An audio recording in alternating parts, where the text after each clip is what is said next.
Рахмат, сөз Акаев Жанарбек Кубанычевичте. Рахмат, мен айтайын дегенім өзі жөнінде, мына азыр эле президент парламентке келіп кетті.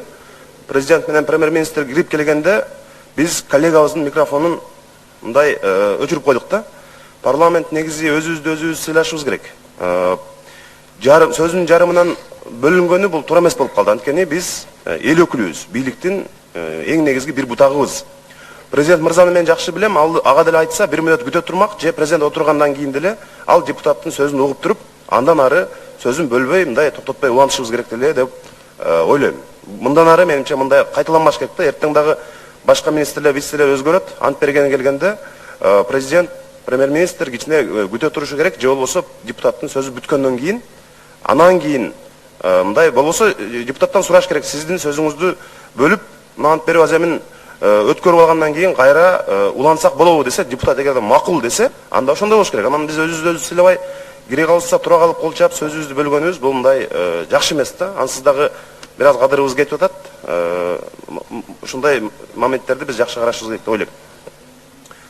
Экинчиден, мына өкмөт мүчөлөрү азыр ант берип кетти. Буга чейин дагы ант беришкен, ант берип бирок ката кетирген, шайлоолордо ката кетирген вице-премьер-министрлер эч кандай антты аткарган жок, жоопкерчиликти да алышкан жок. Мына азыр мен айтайын дегеним, бир вице-премьерлик бош, урматтуу Ашырбек Мойдонович. Бир вице-премьерлик бош турат. Ушундай жерлерге бизде азыр чек ара маселеси, коопсуздук маселеси, коопсуз шаар, видео көзөмөл орнотобуз деп, бирок бир дагы нерсени өкмөт мындай жасай элек. Сырттан деле жанагы кадрларды алып келсеңиздер болот эле деп өкмөткө айткым келет.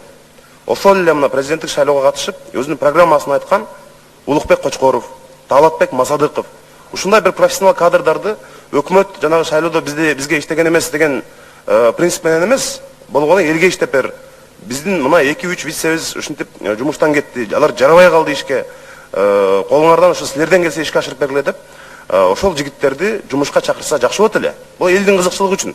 Шайлоонун дагы башканын да кереги жок, алар келип иштеп өздөрүн көрсөтсүн.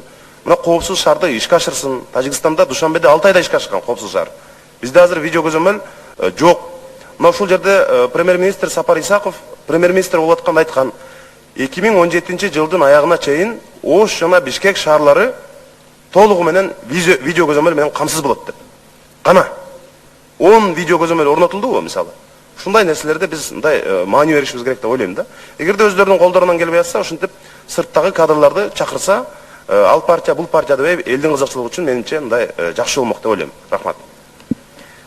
Рахмат, Жанар Кубанычевич, мен айтып кетейин, төрага тарабынан ушул саат 10-до ант берүү аземи башталат, ошону токтотуп турабыз деп алдын ала эскертилген, ошону макулдашылган норма менен кетип атабыз.